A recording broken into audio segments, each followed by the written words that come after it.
Alright, so here's what I wish I knew before starting my print club. So I have had my print club for less than a week. I launched it on Tuesday, and then today is Saturday. I jotted down some things that I wish that I knew that would have been helpful for me to tell myself earlier this week. Number one, what I wish I knew before starting a print club is that whenever I found out about starting my print club, I thought, you know, I see all these print clubs on Instagram, they have 6,000 followers. People are like, oh, I just started.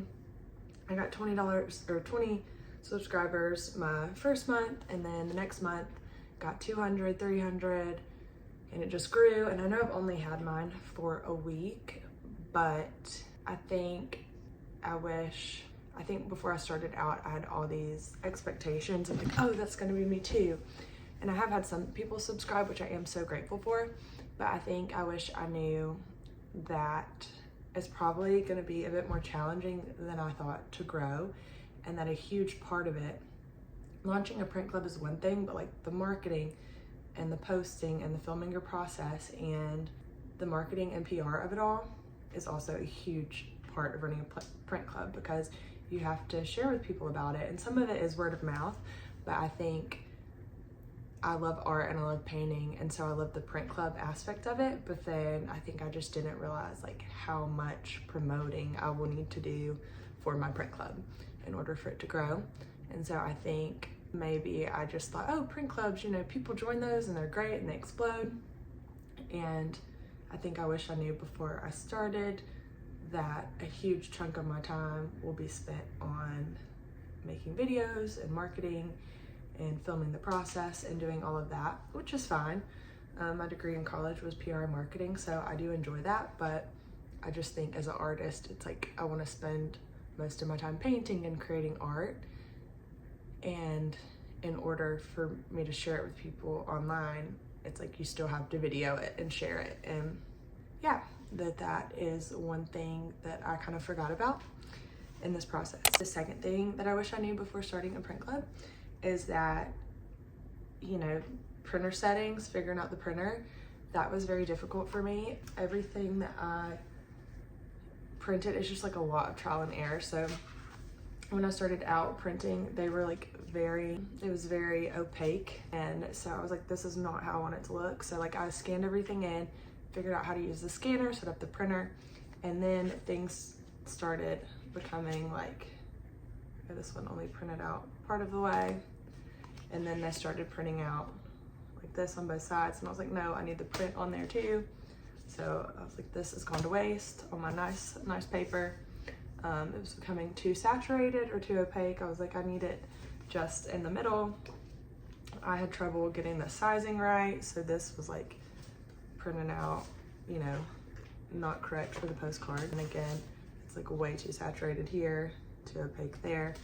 So I just ran into a lot of printer issues, which is life, but you know, doing your research, if you use Red River paper, they have the printer settings that you're supposed to use with their paper and how to set that up. I had a lot of issues too, where like I would print it and I was like, oh, this one's great, and then I'd go to print it again and the next one would be like super vivid, and I was like, what in here is changing? Like I just printed one that came out perfect and then the next one didn't, and it kept auto setting to, I had to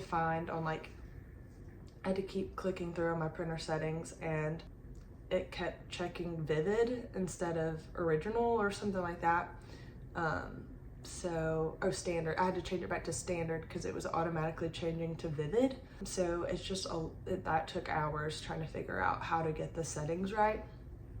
And then I have my postcard paper and my prints, and I also print out a photo on postcard paper, and the photos were coming out like with weird sizing and borders. And so the printer settings is the number one thing that was challenging, and that was a huge learning curve. Shopify, that was very challenging to set up. I think they have, so in college I like learned how to code. I've made websites on Squarespace, so I was like, oh, this won't be that difficult. And I think I was trying to set it up within like a few hours. I was like, oh, I'm just gonna do this real quick and I'll be ready to launch Monday. So I think whenever you're trying to set up your Shopify, make sure you have time, like you're giving yourself time to do it, because I feel like trying to be super rushed was not a good headspace for me to be in making my Shopify. It took a lot of time. I know it might not take everyone time, but there are certain things you have to do. Like Shopify doesn't have subscriptions. So if you're doing a recurring subscription, you have to download another platform and install that into your Shopify. So I use Seal for mine. And then once you do that, you have to link it to your Shopify store. And then my Shopify, once I launched it, it was charging shipping when I had selected that I didn't want it to charge shipping. So then it was charging $7, and like my postcard's $7. So you should not have a $7 shipping charge on a $7 product. Like that's crazy. So I wanted free shipping because that's included just in the cost of the envelope. I accounted for that. And so just there were all these different little things that I was like, oh my gosh, I wish, like, you know, it's just a huge learning curve. So if you are doing Shopify, it's a great platform. I love how my Shopify store looks. I did a link tree in my bio, but there are just like so many little things. So I think I should have allowed myself more time to get it ready, not just like, oh, before I go to bed, I'm gonna set up my Shopify store, because I was mistaken. It took a long while. And I did have to read some code, and I told myself after college, I'm never doing that again. But here we are, and it worked out, and my store looks great. It's wonderful. I just think I underestimated how long it would take me to set up the subscription.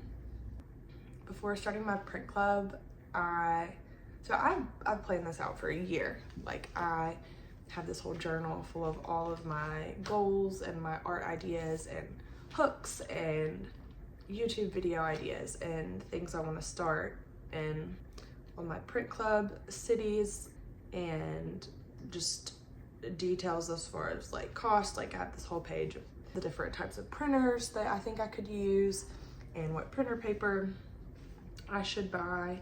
So I journal everything in here when it comes to my business. I have ideas for YouTube, TikTok. I've thought about doing ACOs, print on demand. I'd planned this out, and I was like, I'm doing acrylic painting. So around Christmas, I had some time off, and I was like, I'm gonna paint all my acrylic paintings. So I painted about 4 of them that I'm very happy with, and I was like, these are gonna be my paintings for my print club. And then I was like, I'm gonna work 12 months ahead. So I'm gonna plan 12 months worth of prints for the print club. And I was talking to someone, and they were like, why do you have to work 12 months ahead?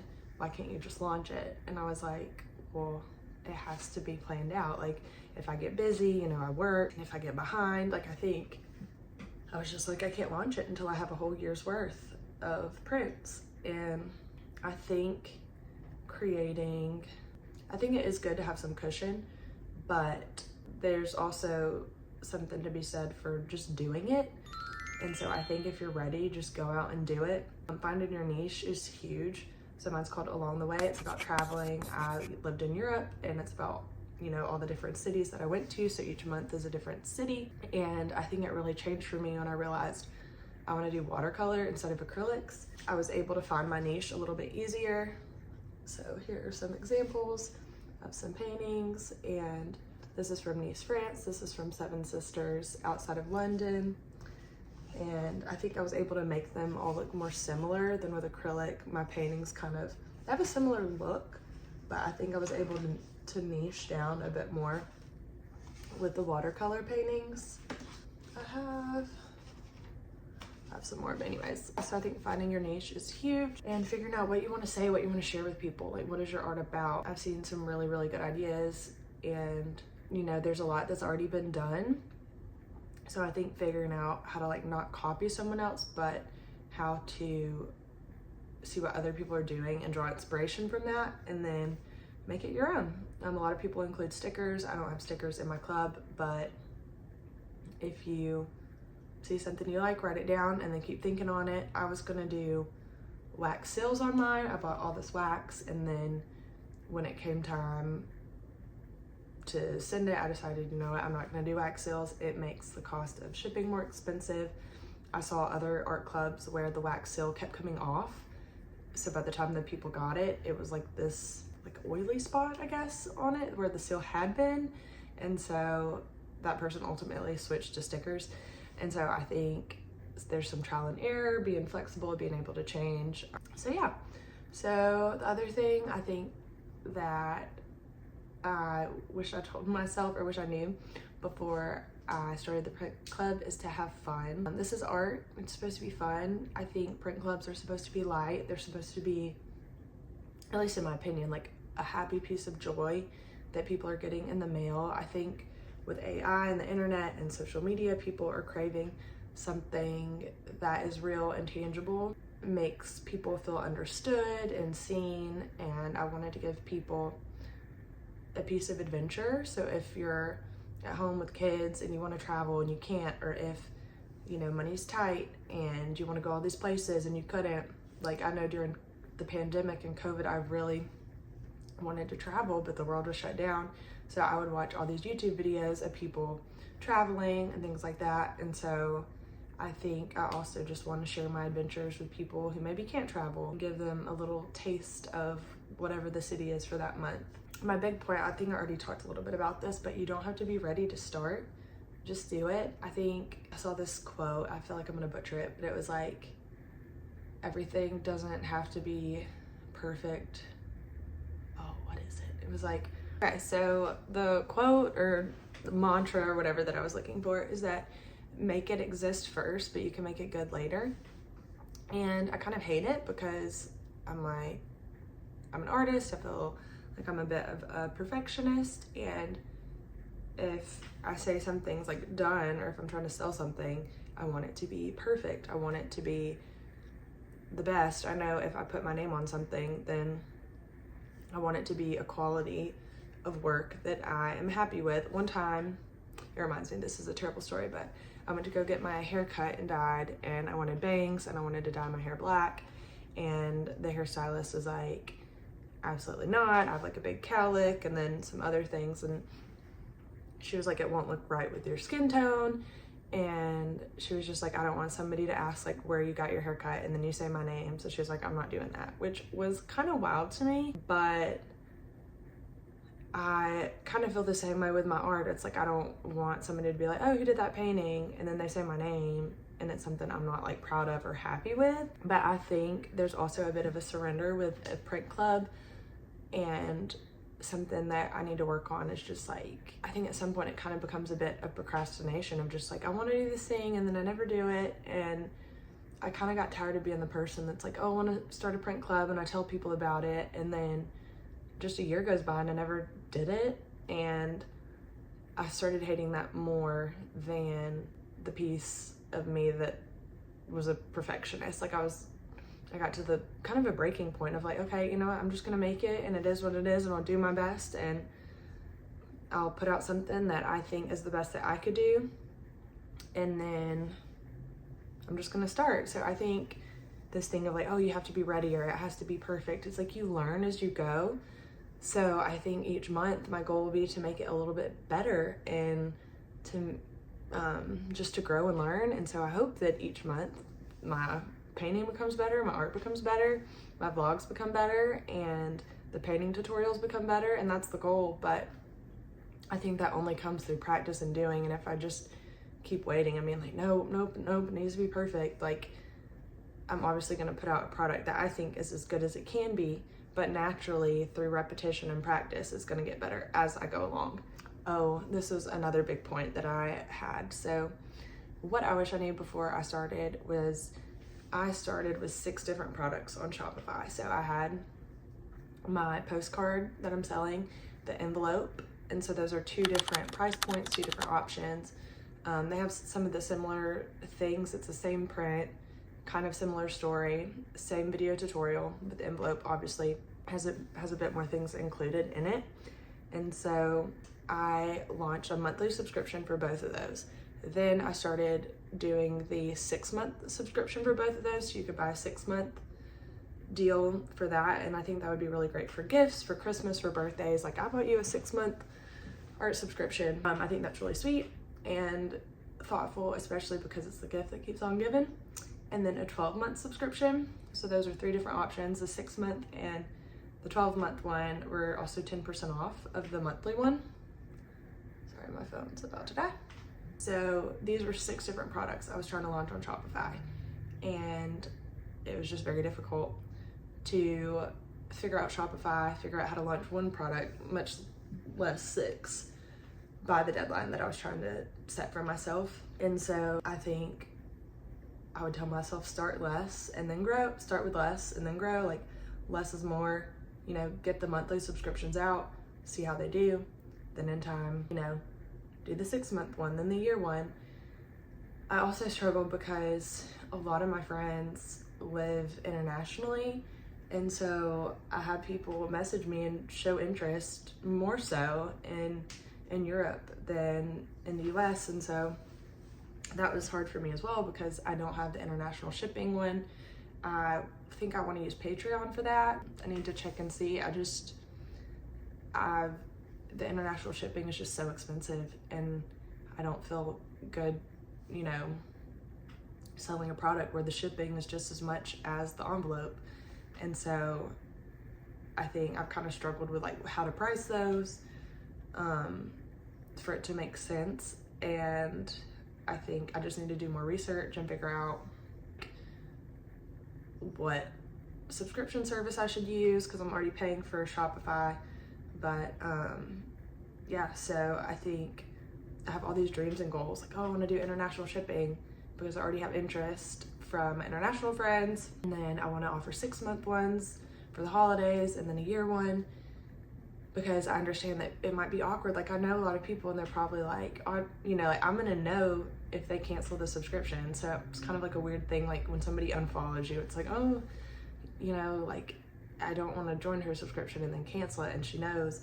So I could see somebody being more comfortable if they know me just doing a 6-month one and being supportive, but maybe not wanting to commit for a full year. And so that is one thing that I really, really want to do, but I was just not ready to do it at the launch date. And so I think just having some serenity and just kind of releasing that and being like, you know what, maybe next month I'll do the 6-month one.